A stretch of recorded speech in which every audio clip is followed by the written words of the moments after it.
The lifestyle had got me very excited. But I was broke. And I was like, wait, how can you be famous and broke? My first hearing of Bitcoin is red flag, criminal, going to jail, FBI.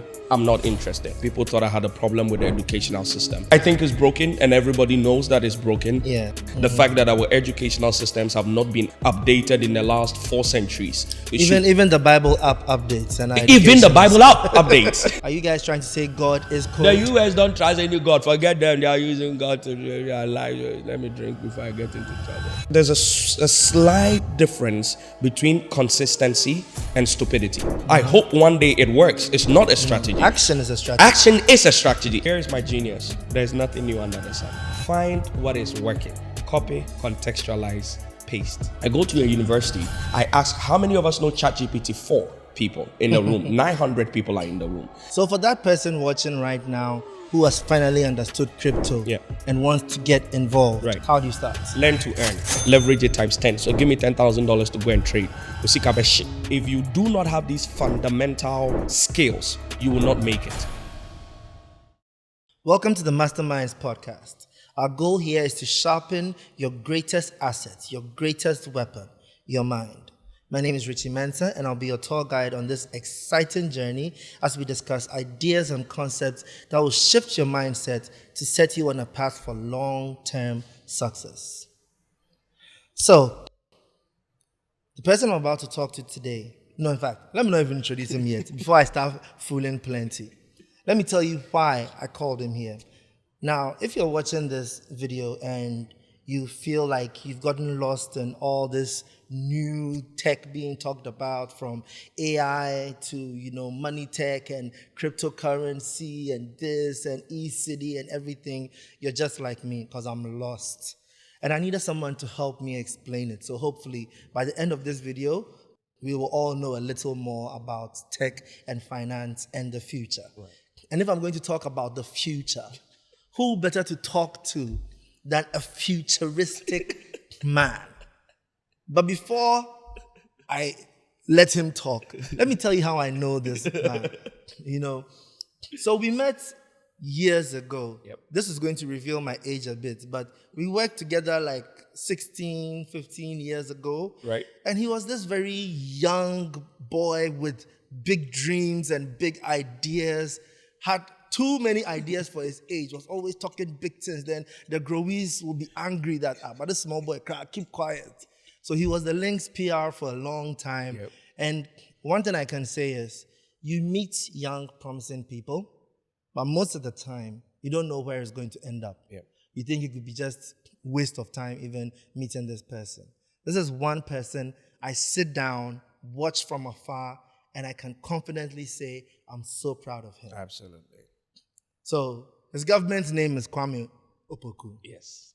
The name I have always called him is Kwame Jr., but you know him as Futurist Kwame. Charlie. So good to see you. So good to see you. This is a reunion. Yes. And I love it. Old school reunion. I love it. So I say this to anybody, for those who've followed my journey, I say this to you. A lot of you know a few people behind what you will call my success. Some of you know Prince Etonam. Shout outs to Prince Etonam. It was through him that I met Richie. But the foundational blocks of what has guided my entire journey came from you. The grit, the not giving up, the innovate around ideas. Mm-hmm. All of the times you lock me up in the studio and shout at me and say, no, don't do that. When it's during drink cups and I'm misbehaving, like, no, you are getting distracted by the lifestyle. Focus. Thank you. Are you still distracted by the lifestyle? No, I'm too old for that. I don't think it worked. So for a lot of you that don't know, because I probably haven't said it before, this man here he accounts for about 40-50% of everything you see. Oh wow, that's a big percentage. Yeah, seeing something. No, it was you. Those early days meant everything. One, because you didn't keep doors closed to me. You opened doors. You allowed me. You connected me to Reggie Rockstone and this other person and that other person. And at that point, you could have easily said, hey, this is a young, talented boy. Let me keep it to myself. You didn't gatekeep. You didn't keep information away from me. And most importantly, you didn't make me feel like I was crazy. Because you were also a genius. You were a creative thinker and you had a lot of ideas. So you could see it in me like that. 100%. And that formed the base. So when I stepped up in the world, after I moved on, when things progressed, I always had the confidence of, Richie believed in me, Mommy believed in me. Shout outs, Mom. Mommy Alberta, I owe you. I know. I'll come home. Everybody believed in me. Albert believed in me. So I had that idea that there was a family that already believed in me, and you were a top star. So when somebody like that believes in you, it sends a message. So I always showed up confident. I always showed up with competence, because you made me understand. If you show up in a room and you had something to give, they will respect you. 100%. Thank you for everything. But Charlie, thank you for proving me right. Absolutely. Because I saw the potential. Yeah. But I've seen so many people waste the potential. Yeah. So as much as you want to say 40% is me, 50% is me, thank you for saying that on camera. Absolutely. I can get a nice bite of it and put it there. But the truth is, you are self-made. Thank you. Everything you've done is you. In fact, yes, it's your fault. Yeah. It is my fault. So, Kwame, let me ask. Yes. This is for me. Right. How did the transition happen? Because the Kwame I knew was all about PR and getting your voice out there, which you still do. Yes. But how did you mature into this person who knows so much about tech and finance and is inspiring people, mentoring people? How did it happen? That's a good one. So, I think as the Links days came to an end, so what happened with Links is basically we did a lot of work. The company was growing, and I saw myself doing more, right? And you were like, okay, go do what you want to do. But you have this brain trust. Whenever you needed to consult my brain, I'm available for you. Yeah. And then I moved on. So when I moved on, I was still doing a little bit of the PR stuff. I was doing a little bit of marketing. I got into events, which is something you started teaching me with events organizing and all of that. And then I got into uni. So when I got into Legon, what happened was, now, even though you tried so hard in the beginning, the lifestyle had got me very excited. So I was on TV. I was with John Jermaine on Allo Tigo. Yeah. We were doing all of those stuff. But I was broke. And I was like, wait, how can you be famous and broke? How can you be known, but there's nothing to show for it? So that got me thinking. And there was one defining moment in my life. So what happened was, Mom got sick. And I needed to quickly raise some money for the hospital. And then I realized, dude, you are broke. Yeah. You have been so focused on the lifestyle that you've not built anything substantive for yourself. And that was where I realized, oh my God, I'm in trouble. Because now I was fully used to the lifestyle. And for those of you who might not know, if you allow yourself, entertainment has that, effect. So you're in the clubs, you're doing events, clubs come with alcohol, they come with girls. You know the do, right? So now I'm caught up in all of that, but no substance. I'm really great at what I do. I'm competent. But when I show up, I'm not showing up with value. We're not having business conversations. I was like, I need to do something about this. My decision was drastic. It was because I realized the reason why I was not making it was because the lifestyle was more important to me than the business. Thank you. So I decided the way to go was to step away from the lifestyle and then re-event myself.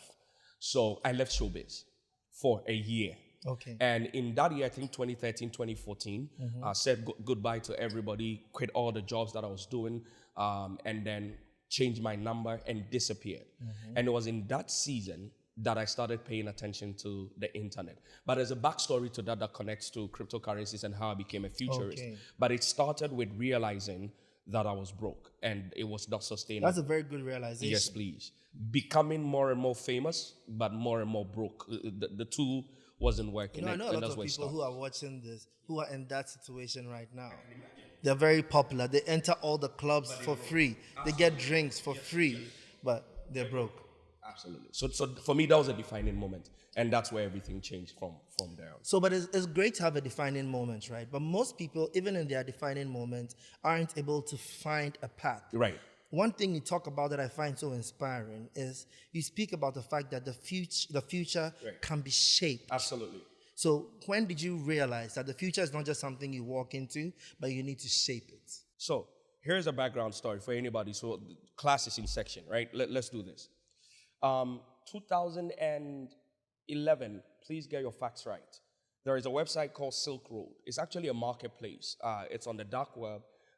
Silk Road is basically a decentralized marketplace where people are able to buy all sorts of things. Most of the things they're able to buy are illegal. So you're able to hire assassins, buy guns, buy drugs, all those kinds of things. Good to know. It's been closed down. Is there a new link? No, there's no.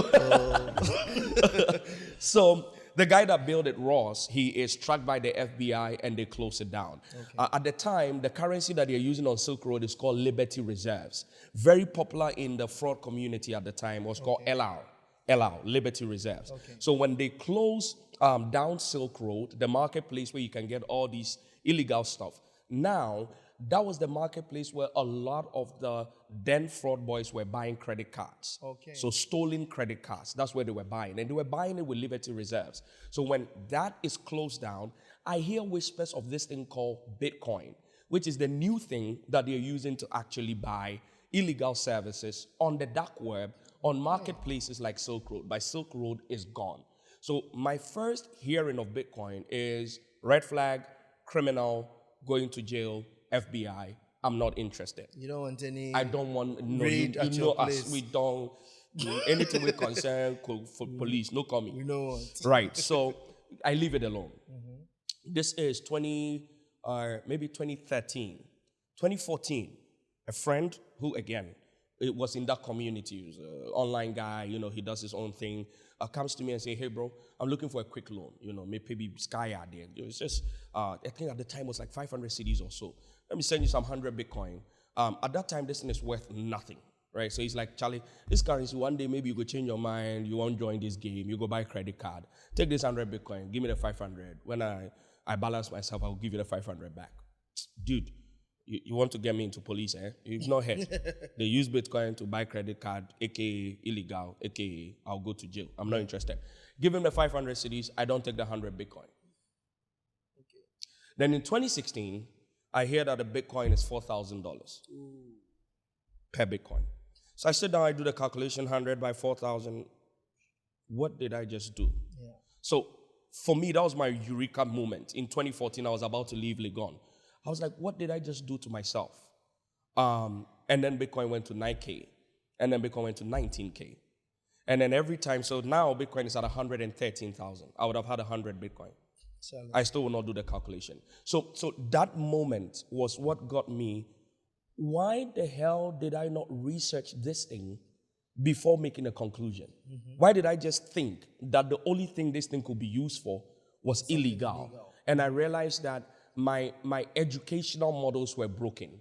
And it was because I was raised in a system where once information is passed to you, that information is final. Yeah. It is not questioned. It is not interrogated. It is not researched. It is not broken down. It is not confronted. You just take whatever is poured onto you and you take it as truth and you move on. That was the moment I decided, if I have missed out on Bitcoin, I will not miss out on any other thing.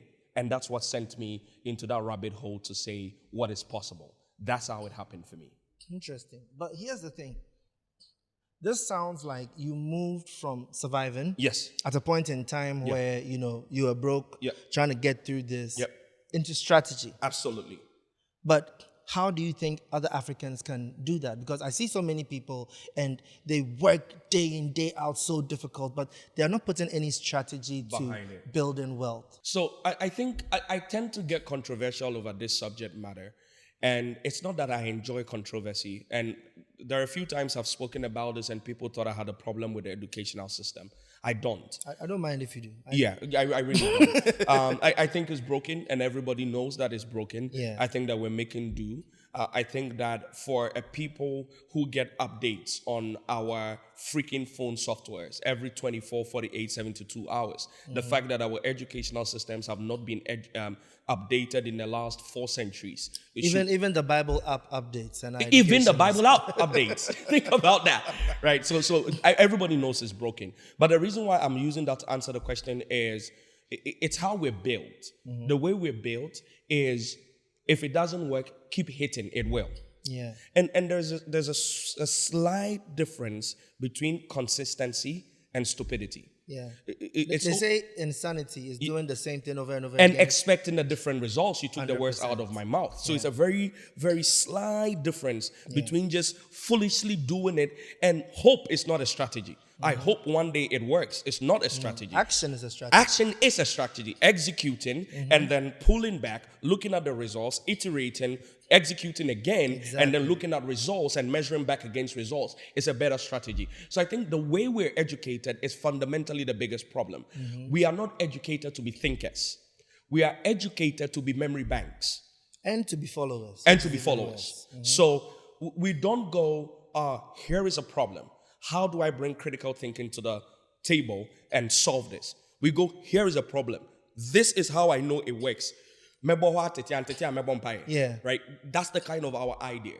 So what will happen is, the way to go is you need to re-educate yourself. You need to go into different modes of thinking. So you need to bring in things like meta learning. You need to learn how to learn. You need to bring all these types of other systems, SWOT analysis. This thing that I'm about to do, what are my strengths? What are my weaknesses? What are my opportunities? What are my threats? 100%. A SWOT analysis, something very simple. Have I even done a market research on this thing that I'm trying to do? How many people need this product? How many people need this service? What does that actually look like? So I think that it borderline, you will come to how we think. And people don't move to strategy because they've not been taught that strategy is the way to go. True. I moved into that because in between all of the time, because you remember, you will put us down and we watch YouTube videos. We will see what other PR people are doing. You will find a PR for me and say, this is the work of a publicist. Learn from that person, right? So for me, that's how it went. So in between the times, I started watching people like Gary Vaynerchuk, who at the time was championing digital marketing when it was not sexy. Because remember, at this time, we don't even have Instagram, we don't have Twitter. We have just come from High Five and MySpace. And Facebook just you remember MySpace? Yes! And Facebook just knocked on the door. These are very, very early days. Our only search engine is Yahoo. We don't even have Google. Our search engine is Binge, right? It's Yahoo Mail and Yahoo Messenger. Charlie, you're really revealing your age. They don't know what Binge is. Right? So it's very, very early. But I'm looking at people like Gary Vaynerchuk. I'm looking at people like Les Brown, who at the time was a motivational speaker. So I now have a new system of information that is different from the one that I had from what I learned in school with everybody. So once I confronted any type of issues, I had now different boxes of data that I can use. And that's the reason why when it wasn't working, I switched to strategy. Otherwise, I would have stayed in survival mode and used hope as a strategy. So I think borderline, our education, how we're raised, how we think, is shaping the way we go about some of these things. You know, what you're saying is so valuable because I keep trying to explain to people that if you want to change your life, right, the first thing you have to change is the information coming in. Easy. Because wherever you are, it's because of the information you were given in the past. Absolutely. And you kept repeating those patterns to bring you garbage there. in, garbage out. Simple. So if your life is garbage, we know what is going in. Thank you. It's as simple as that. But so many people in Africa, especially, let me speak for Ghana because Ghana we day. So many people in Ghana are afraid to change, Absolutely. afraid to think, afraid to even dare. You know, like, let me tell you something funny. See, before we started, you were talking about you loved it when you saw me doing these videos on Instagram and everything. Let me tell you something.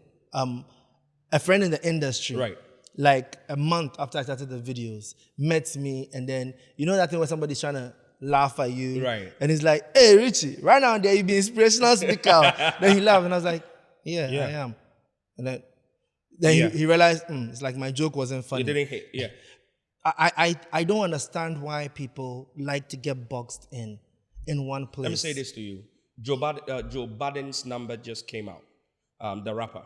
I hope I got his name right. Joe Biden or so. Yeah, he did $32 million last year on podcast, ads, sponsors, numbers on YouTube. Please, I'm coming to you for tutorials to monetize this. Okay? I got you. Let me turn my passion into business. Passion to profit. Right there. Right. $32 million. He's not put out an album in the last 3 years. He's podcasting. I saw that people were laughing at Kwesi Arthur because he started doing the food reviews. And I'm like, why? why are we so myopic and naive? Yes. I said these things from the beginning days when we started doing music, and we'll do remixes and people will complain and stuff. I remember telling somebody that, look, Neo had one song, I can't remember, is it Independent Woman or Miss something. Independence. So he had Miss Independence, which was a big hit all over the States. We're dancing to it in Africa and everything. Then the next thing I heard was a Euro remix. Yes. And I'm thinking, wait, this guy has a song that is trending globally. And he's done a remix just for Europe. Yep. And we are here with a hit song in Accra. And we're afraid to do a remix for Kumasi? How?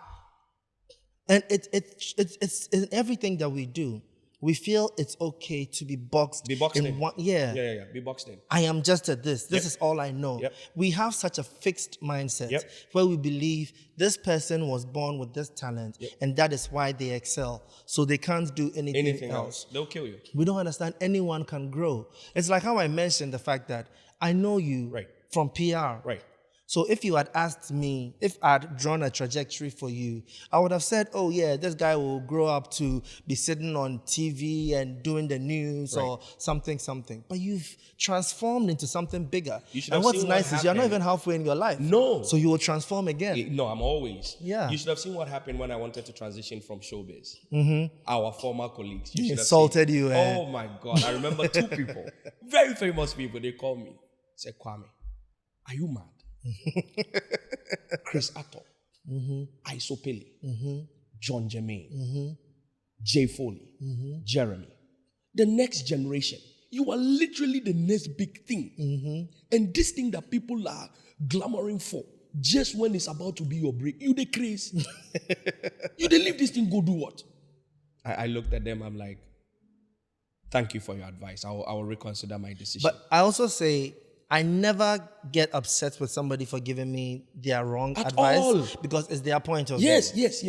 Not everyone can see your vision. Those two guys that gave me this advice, about 6 years later, after the brand evolved and I started traveling the world, speaking, blah, blah, blah, one of these days in South Africa, I was in a conference and the two of them were around. Oh, nice. So they started in the conference, I did my presentation, and then after we met, like, yo, I do follow everything. They became my boys. So, I do follow everything. Charlie, you spoiled them. I knew it. I love it when they say that. Hey, you knew what? They knew it. No, they didn't. So if you're not careful, they'll box you in. But what I've realized is competencies have varying expressions. Because you're a creative, when I saw all of the other things that spun out, when I saw you doing the videos, oh God, I was excited. Because I felt like that big brother that I had in the studio that would sit me down and talk to me about life, talk to me about strategy, talk to me about how to carry myself and all of that. I felt like a lot more young people needed that. So when I saw that you were putting the content, I was excited. And I was just hoping that it just goes the entire stretch. Music mentorship, music executive mentorship, building brands, building companies, building artists, building give me time, personal brands. Like I was excited about it. So yeah, if you're not careful, you'll be boxed in. That's just what it is. So do you think that's the reason why Africa or Africans are so left behind when it comes to tech and finance? I think that that's one of the reasons. One of the reasons are we like the status quo. Hey, we do. Yeah. But you're a doctor. The greatest enemy to it can be done better is it has always worked this way. Yeah. So that's it. Don't innovate. Yeah. Don't. It works. Don't touch it. That's the thinking. People misunderstand the expression, don't change a winning team. Yes. So they keep the winning team till it becomes a losing team, and then they don't have a team at all. Yeah. That's the problem. So I think that it's just that paradigm. We don't want to touch what is working. The danger with that is that you live in an ecosystem where the only constant is change. 100%. So you couldn't have said it better. If the only constant is change, remaining fixed is signing a highway journey onto oblivion. Staying still is retrogression. Literally, because everything else is moving. There is no such thing as a middle ground. People don't understand this.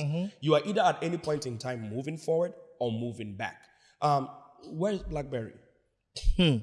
Hey, but do you remember my BlackBerry fight? You used to be on the side of BlackBerry. Sorry. I remember. I'm sorry. Let's not do that. I'm glad BlackBerry is gone. Hey, Yes. I was standing alone fighting that BlackBerry would die. Well, they are dead. And it was suicide. Yeah. They're gone. But look, you mentioned BlackBerry. Yep. Let's look at a few. Do you remember those days we had a term Kodak moment? Kodak moment. Because if it was not Kodak, it was not a camera. No, it wasn't. It didn't exist. But Kodak when- was the apple of the day. But when they missed the opportunity to go into digital cameras, Interestingly, do you know there was an in-house person that presented the digital camera model to the Kodak board? oh yeah, And they said this is a child project. Exactly. Throw it away. yeah. That then same he went to a business came different back, country. cannibalized their core, and yeah, they're done. and the same thing happened with Blockbuster. And Blockbuster, Netflix. on and on. They had an opportunity to purchase Netflix. They said no. Let me tell you another argument that I won. Tell me. You know, just like the BlackBerry Yeah. argument. So remember those days, the biggest phone was Nokia. Yes. Everybody loved Nokia. Yes. I was the biggest Nokia fan. Yes. And then came the BlackBerry fight, and then iOS came, iPhone came, Right. and then Android came. Right. You know, so we had the HTCs. That time, Samsung wasn't even in the No, league no. yet. HTC had come and all. So I remember one day, Nokia had Right. to decide, because they were on Symbian, and they had to decide they were moving away from Symbian. Yes. And they announced they were going to choose between Windows or Android. And then they announced that they had chosen Windows. So I had this argument with my people, and I said, Nokia just messed themselves up. They are finished. And they were like, how? Nokia will never go down. I said, listen, Shall see. Android is clearly going to be the future. It's Yep. fighting with Apple. Yep. Like, Yep. these two are going to rise. So by them choosing Windows, They're gone. even if they have the best hardware, You're going to be in trouble. I couldn't win the argument on the day. So the argument ended with, let's wait and see. Well, we wait and we saw. Right there. They lost. But how do we get our people to start analyzing and looking at some of these things? Because I like to check trends, see what made people rise, see what made people fall. Like as we were mentioning, BlackBerry, Nokia, what do you call them? Kodak. Right. There's so many companies like this. Yeah. Why don't we learn how to learn from other people's experiences? You know, they say experience teaches the fool. Right. But the wise learns from the mistake of the fool. Others, yes. So what do we do? The why is hard. The why do we do it is very hard. Mm-hmm. The what do we do, I can have a few suggestions. Now, all of these suggestions, this is one of the things I've learned in the last 14, 15 years, being a professional speaker and a consultant and all of these things. You can only force the horse to the river. But not to drink the water. Welcome to Ghana. Mm-hmm. Oh my God, let's go for conference so that we'll take you to the river. Oh, they will come. Let's drink from the river. Nkaya saying. They will leave the river, go home and go, we are thirsty. Then they will come along and say, Richie, stop all the English. Show us the real truth. You just show them the truth. Thank you. I find it so funny. I say this all the time, that you have entrepreneurs or motivational speakers or whatever it is coming to tell people the way they succeeded. And then at the end of the video or the seminar, You see that they'll say, so you won't show us So you the show way. us the way. I literally just showed you the way. When somebody tells you that it's discipline Yes. over a long time Yes. with non-stop consistency. Have you told them you used to do 16, 18 hours in the studio They don't know to this. create hits? They don't know this. Whenever we shouted, it's a hit, man. It was 16, 18 hours in the studio. Sometimes I want to go home and say, sit here. I might come up with an idea. You write a story for the morning.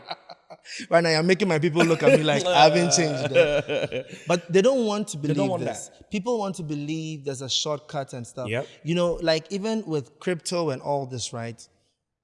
Part of the reason I haven't gotten like fully engulfed in it is I know myself. Right. The day I jump in, You will be in. hey. You won't sleep. And I don't believe in doing things halfway. Half hours. No, you don't. But then so why are we so comfortable with it in here? This is hard. 2022, I did a tertiary tour. I do it every year. Yeah. So I go around 10, 15, 20 universities. Whilst we're there, we speak to them, we tell them about the tech trends. Because the idea is that most of what you're learning in the classroom will be absolutely unuseful. I mean, Yeah. it would be useless by the time you get out. So here is extra information for you so that when you get out, you have something to do. I go to a university. Let me not mention their name, so this will go viral. They don't come for me. It's on the other side of town. It's not an Accra University. It's not a Kumasi University. 900 kids are in the room. On that day, I get up on my feet. There are ChatGPT is out 4 months in. I ask how many of us know ChatGPT 4 people in the room. 900 people are in the room. Then we finished the meeting. I gave out a laptop, paid some school fees, helped people with hostel fees, got a few people $100 each, start trading on Binance, blah, blah, blah. And then we have a bunch of people. This is about 50 plus people. Rush to the car. I'm thinking they're coming to ask questions. They want to get tools. They want to get, courses that they can learn. They say the item 13 wasn't enough. Broke my heart. Wow. Nothing concerned them. The item 13 was, I came to tell you the reason why I am able to afford to give you a laptop and bring this conference to you for free and give the item 13 that was not enough is because of the information I just gave you. Yeah. And the one thing you took out of the conference was that the meat pie and Coke was not enough. So this is painful. The why, I don't know. But what can we do? Maybe there's somebody who's listening who really wants to change their life. What can we do? Because I like the fact that you even mentioned ChatGPT. Yeah. I've seen so many Ghanaians talk about AI, and I say there are always two extremes. Right. There are the people who are scared of AI. Right. Like, there's going to be a robot apocalypse that's going to wipe everything out. And there are the people who have become so dependent on AI that they can't even think for themselves. But AI is just a tool. It's a tool. It's the same way social media is a tool. Absolutely. And a tool can either be used for good or bad. It depends on the person using it. Yep. So how do we educate those watching right now on AI? Let them understand the benefits of it. I think we live in a world right now. I always say that back in the days, to make $1 million, you needed an army. Right. Right now, You need a phone. you need a phone. That's it. You can hire a team of 100 all on your phone. Yes. So how do we let people understand the benefits of this? I think the fundamentals are important. I think fundamentally we need to educate people about the fact that technology is not the enemy. 100%. A lot of people, when they think technology, the first thing they think about is clunky hardware or software. That's not technology. The basic idea of what technology is anything that makes work easier, faster, cheaper, and It's more a lever. efficient. That's it. It's a lever. Easier, faster, cheaper, more efficient. If that's your girlfriend, that's your technology, right? That's just it. Okay. So if you think about it like that, then you realize how much technology is in our life that we don't realize. Yeah. The spoon is a technology. Yeah. The cutlery is a technology. Because trust me, when they were eating with only their hands. And somebody invented the spoon, that was like, oh wow. My God. Right? So think about when there were no littles. How they do? Yeah, when it's hot. What will you do?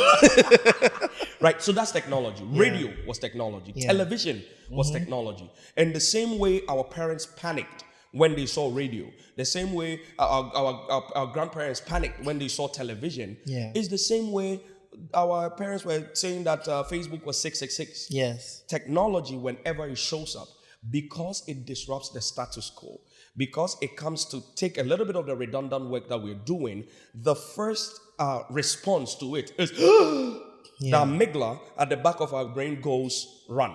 So that's the component in our brain for fight or flight. Yeah. So immediately we hear technology, we go flight. Because we feel we're being attacked. We feel attacked, right? And so that's the reason. You know when Uber showed up in the beginning? No, it was not Uber first. Was it Uber? Yes. Yeah, when Uber showed up, the taxi association dragged them to court. Yeah. And they started beating the drivers on the road. That's the amygdala. That is our response to technology all the time. Every generation has responded like that. People were talking about like AI and copyright. Yes. They were talking about generative AI and the fact that it's not creating real images. Right. So it's not actually creativity. You can't copyright it, blah, blah, blah, blah, blah. And then I learned about the fact that when photography came, it took 50 years for a photograph to be accepted as intellectual property. Absolutely. Because those who were painting felt that this isn't creativity. All you're doing is just grabbing an image of something that exists. Exactly. So that's what I'm saying, that fundamentally we need to understand that technology is not the enemy. Yeah. If you see technology as a non-enemy, it radicalizes the way you look at it. Because then you move from competing to collaboration. which is where the world is going. The world is not the world is going. The world is currently a machine-human collaborative environment. Yeah. The car you drive is a machine-human collaborative environment. It's been that way for a very long time. It's been that way for a long time. You are just panicking again because in your time, a revolutionary idea burst forth as a technological product that we think. When the television came, they called it the devil in a box, right? When Facebook came, they called it the Antichrist. Yeah. AI is here. They said it is the Antichrist. Yeah. First things first, it is not the enemy. Then, once we get over that, the next thing will be, how do I collaborate? Because whether you like it or not, think about it. I did a product for parents. It was called Digital Kidnapping. Okay. If you have a young child between the ages of 4 to 12 that plays Fortnite, whether you like it or not, you better know what's happening with technology. Yeah. Because the kind of effect, a very good friend of mine had a son. The young boy will not talk to anybody. Absolute introvert. You can get nothing to come out of the boy's mouth. Until during COVID, I went over to stay with them a couple of days. And I stayed in the same room with a young man because he wanted somebody to get close to him and understand if there was anything wrong. Why is it that he doesn't open up? Bro, until I found out the boy was the gang leader in his Fortnite crew. That's right. He was a king in the game. He's loud, he's commandeering, he's an alpha male in there in the game. He's existing in a world. He exists in a world his mother didn't know of. Yeah. This world was boring and he just didn't want to talk about it, right? So I remember in part of our earlier conversation when we were planning for this, something came up about people who say, it's technology for me, it's not for me. Yeah. Fam, even if you escape it in the industrial complex, if you escape it in your work, you will come and deal with it at home. 100%. Right? So just understand that one, tech is not the enemy. Two, then it brings the question of how do I collaborate with it? Here is what I'll say to you as somebody who is a subject matter expert. Very, very simple. Number one, jump 2 to 3 years ahead of the curve. As a futurist, that's what I'll say to you. So that's what you said is very, very powerful. Stay ahead of the trend. When people were thinking AI, and people were thinking simple tasks like what ChatGPT does, LLM, it learns language modeling, all of that. We were already looking at agent work where everything is automated into one system. Yeah. So that one system does everything. And now that is ChatGPT is doing that. So I'm already looking at the next 2-3 years because what everybody is looking forward to is artificial general intelligence. When these systems become autonomous and they are able to add to their learning in real time and improve in everything that they're doing. So as they are learning, they are improving in real time and you don't need to tell them anything. Get ahead of the curve. Let's think about this, Richie. When you and I started in 2010, there were no drones. Nope. For us to get aerial shots, You need a helicopter go up there. and a cameraman. A cameraman jumps who's in. not afraid of heights. No. Because jumps in. he's Yes, sitting- and then he needs to. Yeah. All right. The issue I'm asking you is, did aviation or media see the drone coming? No. One guy sat there and said, this system is very inefficient. Yeah. What if we could take aviation, mix it with media, a whole new industry was born. Aviation didn't control it, media didn't control it. Yeah. That's the kind of thing we're talking about. If you're not looking ahead, you won't even see it coming. Even a more current example is social media. Easy. I remember when it started, Facebook. Right. If you remember, when we started our Facebook Pages.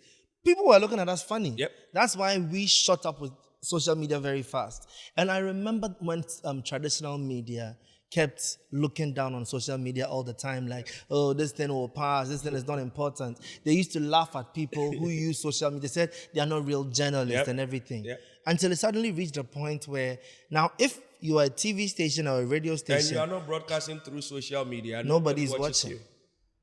In fact, people will even go and watch you because they saw you on social media. Yeah.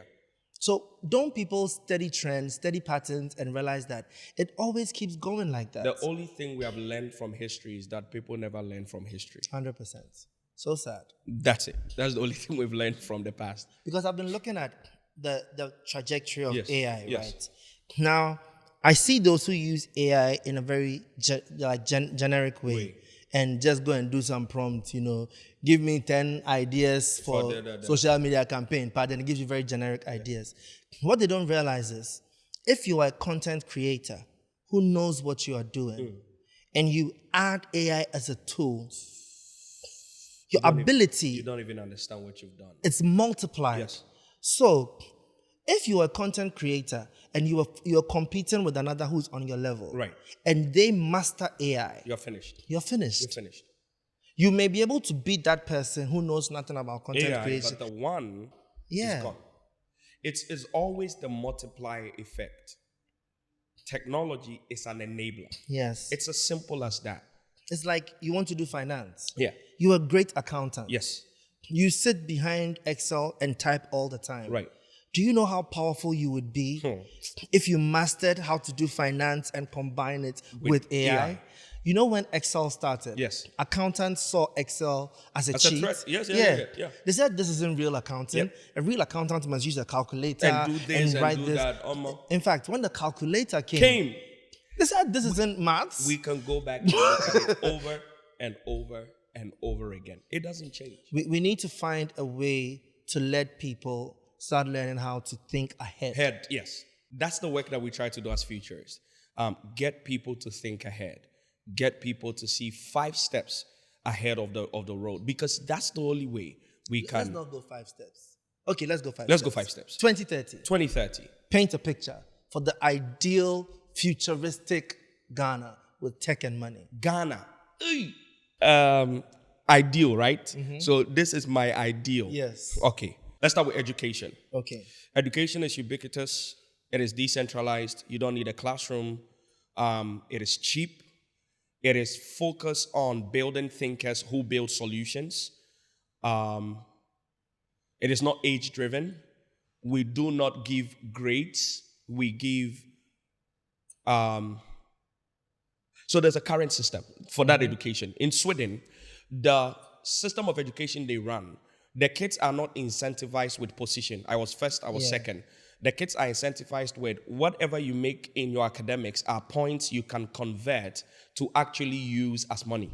Nice. So the kids are able to, what was your grade? 3 point this. 3 point this translates to say let's say the Swiss, the Sweden people use the dollar. So your 3.8 GPA translates to $300 for you this semester. And I ask this all the time. Yep. That if we've created a world, bear in mind, we created it. We've created a world which is so dependent on money. Yeah. How is it that you go to school for about 12 years and you never learn money? No, sir. You will get us into trouble, Richie. I came here. I'm not afraid of. Father. So basically, you are saying that in 5 years' time, you hope we have education and not indoctrination. Thank you so much. I hope we don't have indoctrination camps that is creating factory workers who follow orders, who... I'll get into trouble. Yes. Please, Futurist Kwame, are you trying to say we are in slavery with education? Because that's what it sounds like. I denounce and renounce anything coming out of Richie's mouth in Jesus' name. Yeah. I had somebody come to look for a job. I look at my brother and I tell him this story. He's very interested in the story, so I tell him. He came to look for a job. He wanted to be social media manager. So he came, he's going to run, at that time I had about 5 brands. So he's going to take that, he's going to run it. I asked him how much he wants for salary. He mentions a salary that is more than my salary at the time. So I'm like, awesome. You should be absolutely worth it. So this is what you're going to do. I'm going to send you a bunch of documents, read through them. Some of them will need some signing. Just do a quick sign, send them over. About 2 days later, I am not getting the response. What's going on? The young man says, printer for no more, I'm my home, but I'm printing, now I'm signing, I'm a trap picture, send it. When is this 2005? No, sir. When did I become well to do that? I'll be hiring people. I'm talking 5 years ago. So you mean in this modern world, he doesn't know how to sign University digitally? graduate. Oh, nice. Kuta paper, no. This is why I have no belief in CVs. I say to people, CVs are the legal way of lying about yourself. Just so you know, anytime I'm supposed to do job interviews and they send me CVs, I don't look at it. I look at 3 things. Yes. I look at the person's name, the person's age, and then what the person's last job. That's it. Those are the 3 things. I don't even look at CVs. So right now, the way I run my company is like a beehive. There's a guy in Nigeria wearing boxer shorts who does all the client jobs for websites. I've never seen him physically, face-to-face before. Nice. Never. The person that does my video editing is a young girl. Is she in Ghana? No, in Nigeria. Why? Because a certain work ethic exists. In Ghana, when people are doing work for you, they are doing you a favor. They're doing you a favor. Yeah, I can't do it. Hey, you can pay somebody plenty money and they're still doing you a favor. I used to have an assistant that I was assisting. Oh, I had one too. I had an assistant that I needed to call and remind wake him him to up remind me. that I have a meeting in an hour. I'm like, madam, I'm paying you to work for you. I'm sorry. I've done something before. No, I work a lot. I work with Nigerians. I work with Philippines. I work with Indians. But that's sad. So are you saying, as bad as the educational system is globally, the Ghana educational system is worse? It's terrible. Charlie. It's terrible because why the D first near Deka? Why the A? Do your D first no way? Most of the time. This interview will bring matter. Oftentimes, Since we're talking about the future and we're talking about education, let's be specific. You and I right now, maybe someone watches this podcast and they say, Richie Kwame creates the perfect educational system in 2030. What does that look like? I can't. First of all, I can't create a perfect educational system. There are things in our current educational system that are good, that we can keep. The things that I think should change is that the model should not point to those cascading systems of this is first, this is second. Intelligence is so diverse. The guy that was first in physics is using intelligence. Lionel Messi is using intelligence. 100%. Richie Mensa is using intelligence. We need to redefine the scale with which we actually measure intelligence. The kind of editing that will go into this, the camera angles. If we brought you and you don't have the intelligence of the guys behind this camera, you will see what you will shoot. Let me help you with what you are saying. I keep trying to explain to people that intelligence is not an ability, but intelligence is an amount of information. Yes. I am intelligent at this because there's a certain amount of information I have. There's a boy out there who will flop in science, but he has been running girls for the past 20 years. And has never failed. He is intelligent. He's a killer. He's intelligent in women. So that's somebody you need to just take him. I always say this. If I get into trouble, I get into trouble. Sir, all fraud boys must be taken by the nation. And studied. They are strategists. Those are... Like, you know what it takes? How do you talk to somebody to send you their money? Hey! Even when I'm offering you a service, I have to convince you to take your money. You have not seen me before. Hey. I convinced you with emails and fake calls. And I took $75,000 from you. Part of the reason fraud never entered my mind is when I look at what they're doing, I'm like, hey, how? Hey, you know, the forging of documents. Those are hyper intelligent people that we should take and put into development planning committees. They were faking things before AI and even advanced Photoshop. You say artificial intelligence. They have been artificially intelligent. But I think the rest of the world does this. This is why the FBI they will catch a criminal and put them in. Thank you. Because they understand. Yeah. So for me, what is the perfect educational system? I said again, it's ubiquitous. It means that it's open sourced. It's available everywhere.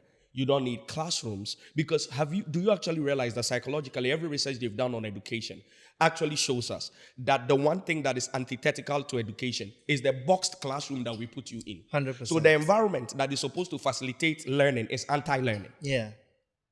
So let's make it accessible at all time. Let's make it ubiquitous. Let's make it pointed towards, if I had an ideal school, when you come, I will not have more than 15 people in a class.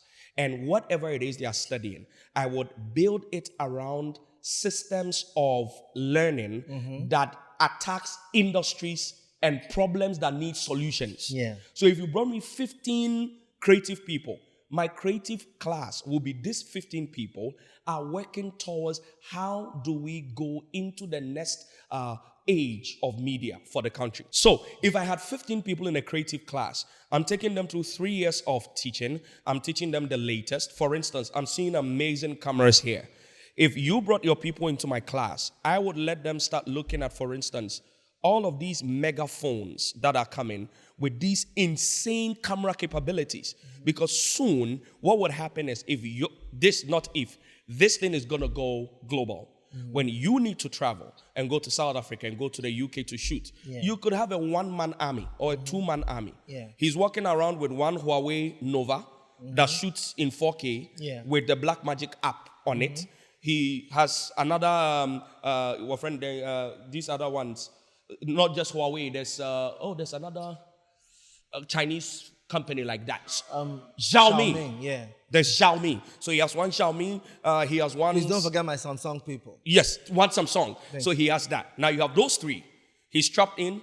He has all of his templates preloaded. All of his vectors, all of his whatever, all of those technical stuff plugged in. He sits. He puts 2 tripods, 3 tripods, plugs on his phone. Everything is connected in real time. He's recording. He's mixing on his little thing. Bro, by the time he's done shooting, 15 minutes later, the thing is ready to go. Look, COVID taught me a very valuable lesson. Tell me. So, pre-COVID, yes, every time I'm releasing a song, we need to shoot a big and large, wonderful video and everything. And then it was COVID. And they said everybody stay home. We couldn't do anything. Right. So we're coming to release Kiddy's music video. Right. Kiddy's song, right, which is Say Cheese. Right. And we needed to do a video. So I said, let's just shoot on my phone. That's it. That entire video cost us 200 cedis. Welcome to the club. Cost us 200 cedis. Technology. Because we just had to get one light. Faster, cheaper, more efficient. Thank you. Simple. So I think that the way our education should be remodeled is it should birth thinkers. If we have thinkers, there will be problem solvers. If we have problem solvers, they will solve problems. Let me ask you a question so we get into more trouble. All the project work that we did, that we submitted in the university. Oh. Where is it? Oh. The project did not work. The project did not work. There was a time that video went viral that they take all of it and they put it in the refuse. Oh, really? That's what they do? Oh, there's a video. But what do you expect them to do with it? What would they do with it? It's not practical. No, there's nothing in Even it. the person teaching you does not understand what is practical. The business lecturer does not have a business. Thank you. Let's sip on that. I will not come on your podcast again. But it doesn't make sense to me. It makes no sense. Why do we keep doing it? Who has never done something, how can they teach it? It is their fault. Let's continue. We learn useless things. Up till now, I can't believe I still remember the ecdysis of a cockroach. The 7 stages by which a cockroach sheds its exoskeleton. People of God, I learned this in senior high it 1. is Richie that is saying this. I didn't say so. When I see a cockroach, don't I just step on it? Pythagoras theorem. Pythagoras. Why? We make, and especially in Ghana, we specialize in everything. Yeah. Which makes you very useless generic. at nothing. You are just useless. There's not one thing you have competence in. Yeah. That if they call me at this thing, I can deliver. No. We don't. We know a little bit of everything. I always thank my mom so much, because the one thing that she gave me, which set me apart from everybody, was she made me like learning. Yes. You were a learner. Oh my God. You were a learner. You were a reader. So you were a ferocious reader. I don't get why, if you look at our lives, right? We are born, we learn. We get a job, we stay at work, then we die. That's it. So then, if the 2 things that everybody's going to go through their whole life is education and work, why aren't we doing everything possible to make them as much fun? Why do you want that kid to find watching TV more fun than going to school? How is he going to enjoy education? How is he going to grow into something great? Meanwhile, your system has proven to you that if you gamify learning, it sticks. Baba Black Sheep, have you any wool? I learned this in kindergarten. I haven't forgotten. Still remember it. If you like, ask me what is integrated science. I don't know. What is integrated science? It is science that is integrated. I don't know. So the system, that's what you started by saying. We keep doing the same thing, expecting a different result. And guess what? When this podcast comes, the latest viral TikTok dance will get more views than this. 100%. So that's why. To the 5 people watching, Shout outs to you. thank you. Shout outs to you that you're not on TikTok scrolling and doing dance challenges. Yeah, shout outs to you. That's why. But we need to find a way to shift all this. We need to make the future happen Yes. now. Yes. You know, part of the reason for my journey was I got tired of meeting people that I saw to have so much potential. And it didn't materialize. Yeah. And to realize that so many people didn't have any information. Right. You know, sometimes when you take a certain path, you are deluded to think others are taking it with you. So as I'm learning more, growing more and everything, I feel like, oh yeah, everybody is... It's called a curse of knowledge. Thank you. Yeah. Nobody is. Then I have a conversation and I realize I'm the They are only lost. one in the room. They don't. It's because you just mentioned it a while back. Learning is not fun. For a lot of people, they have learning trauma. Yeah. Everything about learning for them is something they couldn't wait to escape. They remember that their teacher who That used to will beat ship them and disgrace them in front. This is why when people graduate, they jubilate. They are not jubilating that they've achieved something. No. They jubilate that they have escaped from learning. Like even when you look at work, Yeah. so many people are looking for a job for the salary That's it. and not for the experience. No. not for the growth. Isn't that the reason why you meet people sitting at the workplace, grumpy, unexcited? Waiting for it to be 5 o'clock. They so cannot can wait. go They are home. checking like, they are not there. There's nothing in it. And that's why we have the broken systems we have. The nurse is not there because he cares about people and he wants to give health. The policeman is not there because he cares about security. The soldier is not there because he cares about national security. Everybody showed up as a means of survival. They don't care. So they are still in survival mode, Yes. not strategy. And that's the reason why they easily abuse us. They abuse the customer. Have you seen customer care in Ghana? Let's talk about something else. Huh? There is no customer. There is care no in Ghana. care for customers in Ghana. Thank you. Yes. Okay, you've spoken about education. Right. Finance. What does finance look like in 2030? 2030, well, the writing is on the wall. So education is what we've looked at. Ideally, in 2030, mobile money does not connect back to cash. It connects to stable coins. I know this because the governments have already made it clear. This is the reason why they moved you to biometrics. Right now, what they're doing is they're integrating all of your data. So with your biometrics, we'll have access to your health data, your finance data. This is the reason why without your biometric card, you can't do Momo, you can't do bank, you can't do anything. So you're looking at a centralized system. You're looking at a CBDC, which is a government-backed, a central bank digital currency. But we have that now. We already do have that. It's not effective and it's not being rolled out majorly because the thing is that the ledger behind it and the way that we're able to control the supply of how much money we are creating, those economics needs to be worked. So the funny thing is, Yes. I actually didn't even know we had E-cedi. We do have It's E-cedi. only when I was researching to be That ready you find. for you Yes, there is that E-cedi. I found out. We started rolling out. The Bank of Ghana has tried. There's E-Naira. They tried. So those systems are already in place. But the reason why I'm very confident that in 2030 is here is because we're not, okay, I cannot say it. Our lenders control a lot of our policy. And a lot of our lenders are the Chinese and the Americans and all these different nations that borrow to that lend to us. So they already have systems that they are testing out. And I know that when those systems are in place in their economies, because they control our policies, those systems will come. So even if the Bank of Ghana doesn't make it with E-cedi, I know that E-dollar will come. So in 2030, everything is centralized. Your money is digital. I hate to be the bearer of bad news, but it is possible that your money will have an expiry date.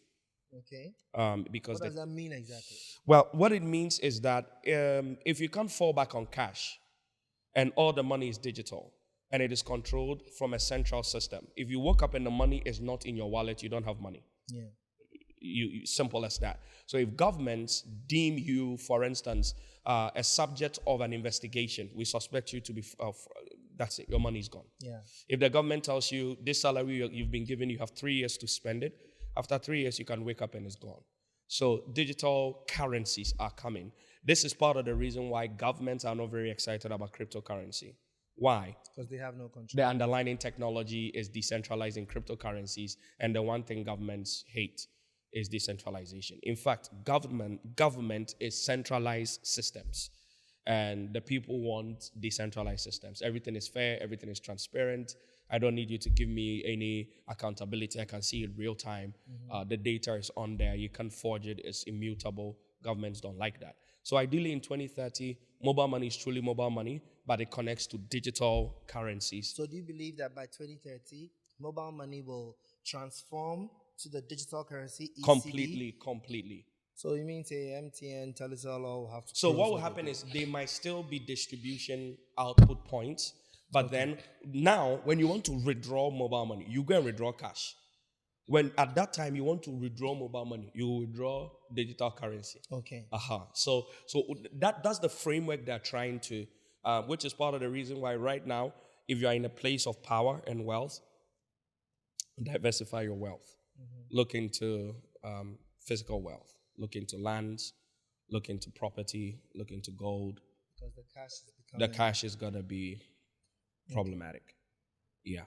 But when they say cash is problematic, I know globally, Yes. it says because of credits and everything. But in a country like Ghana where everything is pay as you go, will it affect us as much, or a global crisis? That is the reason why they piloted mobile money systems in Africa more than abroad.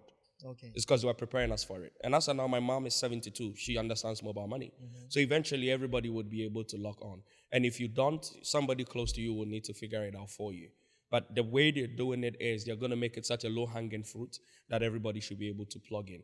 But the real question is, they don't care. The system must change, and it will change. And that's it. How comfortable are you with the amount of control that the governments will have when it's digital currency? Because like you were saying, how you just described it, it would be great to have a microcredit company. Because now if I loan you money and you owe me for 6 months, the government can transfer it to me. I don't even need to worry. Any money that hits your account, they'll put it in. However, I wish this part of the conversation was just me and you, because I'll get into trouble. This is why I take cryptocurrency very serious, because it will become the alternate system. Okay. It will become the alternate system. A few currencies might be accepted. I suspect Bitcoin, Ethereum, maybe Solana might be accepted as alternate means of payments in specific areas. And because those systems are decentralized, I would rather my wealth stays on that part. And only when it's necessary would I cross over. In fact, when I started crypto, I used to tell people, by God's grace, God has been good to me, God has blessed me. If you ever went into my bank account, they will tell you, this boy is broke. He only loads money to pay for Apple subscriptions every month. He doesn't have any money because when you are traveling, when you get to the airport, they will check you to see if you have more than $10,000, you can't take it across. Yeah. There were times I can't say that. But yeah, you know. Next time you see him at the airport, check his phone. Check his phone. So we would need to have some, if you want to have some level of control, look into decentralization now. Okay, let me treat you like ChatGPT and prompt you right now. Right now. Explain cryptocurrency to me like I'm a 12-year-old so that I can become an expert before this podcast is over. Perfect. All our money systems exist in centralized systems. We have banks. Those banks have servers. So if you are banking with Stanbic Bank, there is a Stanbic Bank server. If you're banking with StanChart, there's a StanChart server. All your money and all the transactions that goes through Stanbic are kept on the Stanbic server. All of the money that goes through StanChart are kept on the StanChart server. For there to be any kind of transfer from Stanbic to StanChart, what it means is that the two of them must share information. Somebody here in Stanbic is saying they want to move their money to somebody there at StanChart. Do you approve that this person has the money that they say they want to move? Yes. Do you approve that this person has the account to receive it? Yes.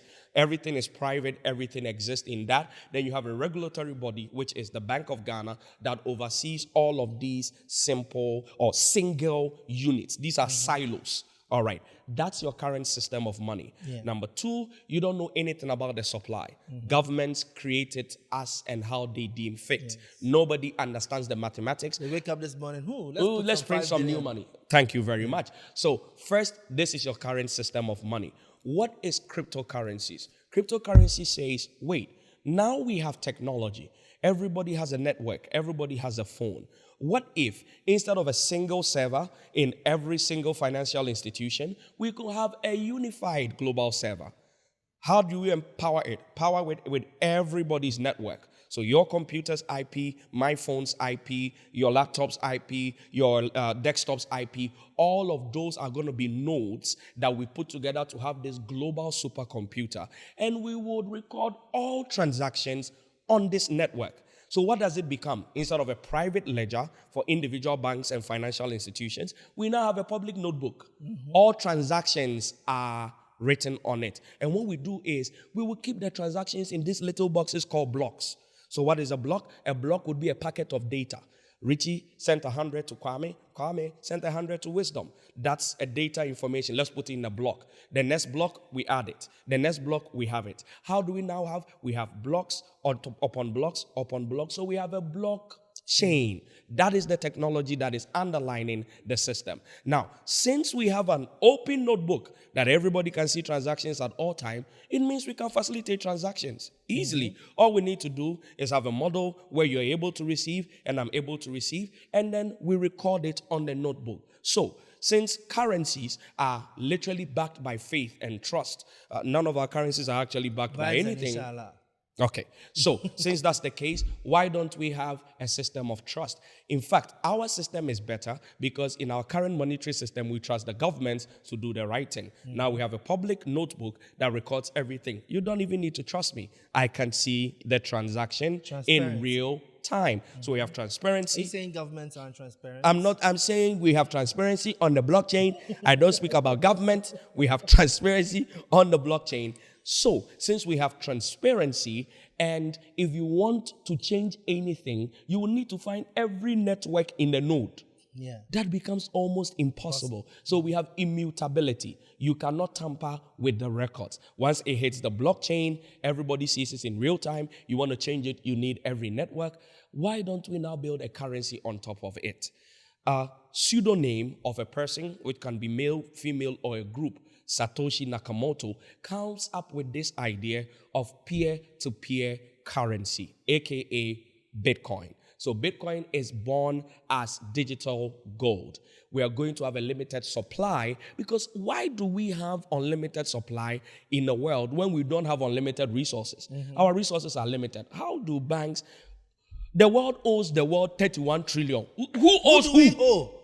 Is it Mars we owe? So 12-year-old Richie, this is why we are trying to fix this. So he creates Bitcoin. What is Bitcoin? This is peer-to-peer currency. The network that is backing it is open, is decentralized, is transparent. We can all see. And because it is limited in supply, when there is more demand than there is supply, the price of the asset will go up. And if there is more supply and than there is demand, the price of the asset will go down. Yeah. Wow. Immediately you have the ability for assets to go up or down. You have an open market where people can actually trade the direction of that particular currency. So this whole industry of being able to trade or use it as an investment vehicle is born.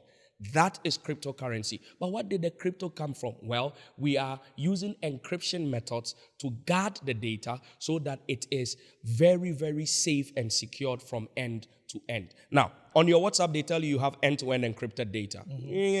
But in cryptocurrency, we can actually check the end-to-end. Why? Remember that our public ledger, everybody can see the encryption. So our currency is not only backed by a decentralized ledger, it is also backed by the highest level of encryption. Why? Because every computer network in the world is connected to it. And that is cryptocurrency 101. Wow. You should just get into a computer and be ChatGPT. Okay. That's the fundamentals. But I have this question for you. Yes. As much as you're talking about peer-to-peer Yes. encryption and Yes. peer-to-peer review and Yes. everything, who manages the system? So the system at the core is decentralized. Okay. What Satoshi did allowed people to start thinking very deeply about decentralized systems. And we realized, okay, if the two of us are going to agree on anything, in our current systems, we need law to enforce that agreement. So what is going to be the law that enforces anything that you and I decide to do on the blockchain? So they came up with something called smart contracts, aka in code we trust. Okay. Richie, I'm going to come on Masterminds. When I come on Masterminds, you're going to give me one of those new links headphones.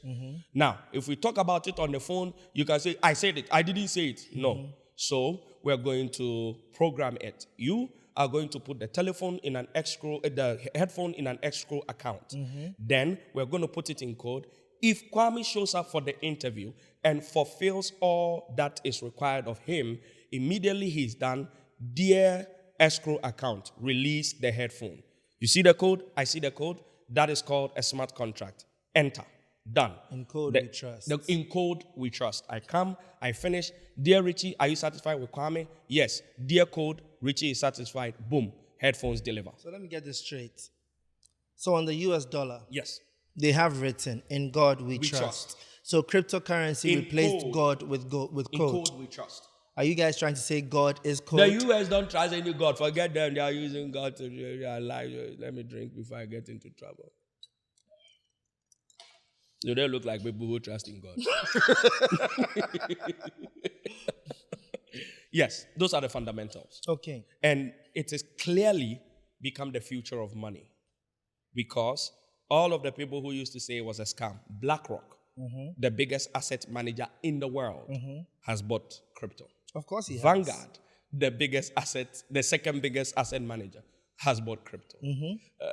The most powerful, arguably, or so he thinks, the most powerful. But you know that as you are sitting on my podcast right now, and you are casually mentioning BlackRock and Vanguard, you're getting us in trouble, right? Well, yes, because it will highlight and Just the CIA add a few will more look at names us. as you're in. Please edit it out. The rock is black, and then we are But on have our you ever guard. checked to know that the highest shareholder Yes. in Vanguard is BlackRock?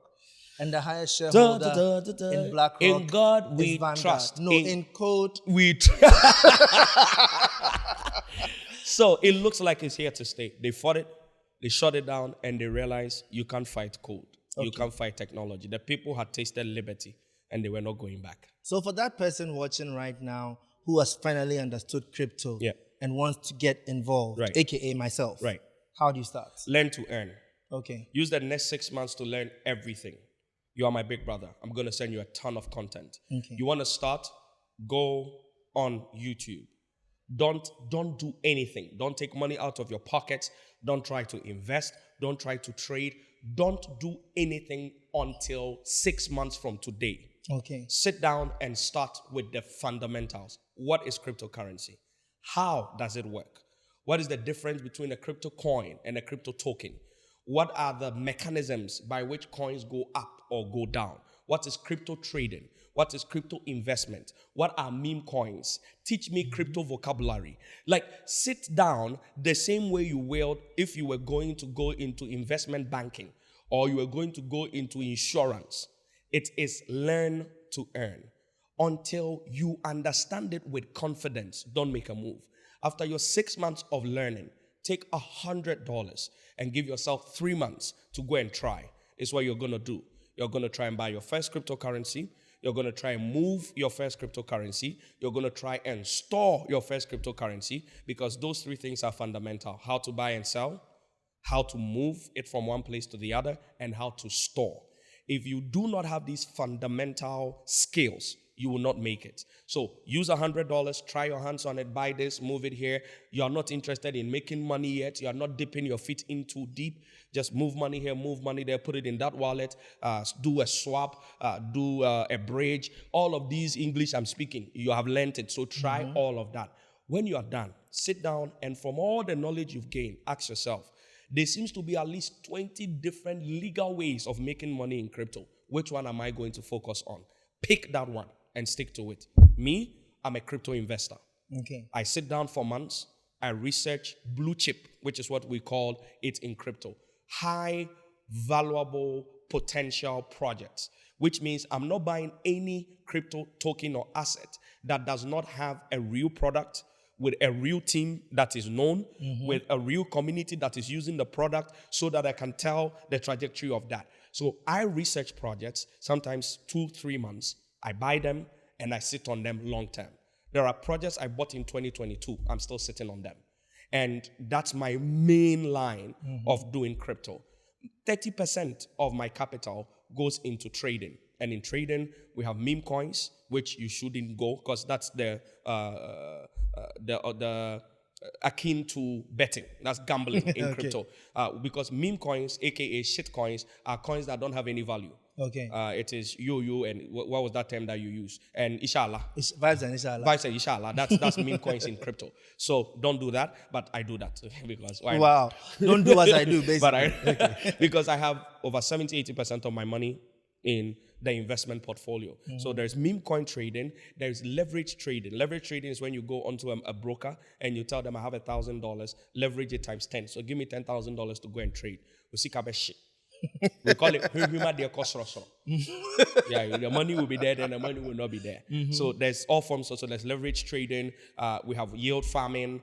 We have staking. We have all sorts of things. So that's what I'm saying. It's a new world. It's a crazy new world. In fact, you and I, if you knew crypto, we could talk for 30 minutes and nobody here would understand. Because I can start by saying, have you looked at the project that was shilling? The raiders were raiding and they put it all over. Did you see it? Have you checked Reddit? 10 seconds and I don't understand. You don't know what's going on. Yes, because it's heavy, it's vocabulary heavy, because it's a whole new world. Yeah. So again, please learn to earn. If you're a fast learner, 3 months. If you want to give yourself time, 6 months. Then 3 months of just testing things out. Then after testing them out, pick one or two of the many ways you can make money. Take down your $1,000 or $2,000 that you are willing to lose. Never invest more than you are willing to lose. Any investment you put that you dream about when you sleep, don't do it. Yeah. So we don't borrow into going to crypto. We don't use rent. We don't use school fees. Over that one thing. Over that one thing. See, I don't do it. So that's what I'll tell anybody that wants to go into the game. You gave such valuable information. I'm so sad that TikTok dance is going to trend more than this. Well, unfortunately, it is what it is. Yeah, though. It is what it is. And then in the comment of the thing, they will say, do give away. Show me the way. Show us the way. But I admire one thing about you. Yes, sir. As much as you're a futurist and you are learning all these things and trading and everything, you are also very grounded. I've seen some of the projects that you do, and it's still very grounded. How do you manage to balance? You cannot be so future relevant that you cannot be so future driven that you are not present relevant. So you're not a time traveler? No, sir. I'm not a prophet. Not in my work as a futurist. I'm not a time traveler. I'm just looking at data that's available today, and I'm using it to assign probabilities to tomorrow. Okay. So I'm using qualitative and quantitative data, and I'm saying if this, then that. Basically code. In code we trust. Again. So the reason why I'm grounded is because I need to be relevant today so that I can plug into the future. If I'm not talking AI today, I cannot be talking metaverse tomorrow. So that's why we are, in fact, we're even more present driven.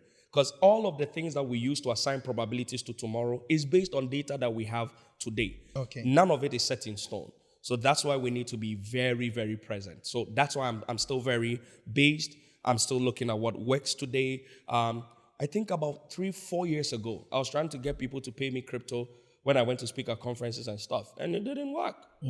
You know, but I was trying to be smart because if you paid me in crypto and you paid me at that time $2,000 for speaking, $3,000 for speaking in Bitcoin, and I left it in Bitcoin, it is currently now $12,000. Plus, they wouldn't tax you. Nobody will tax me. Nobody will see it. They don't even know that I have it, which is really great, you know. So what you're saying is that to be a futurist means living in the present. Live in the present. Use today's data to assign probabilities to tomorrow. So those who think they are living in the present, does that mean they are living in the past? Yes, you actually are far behind.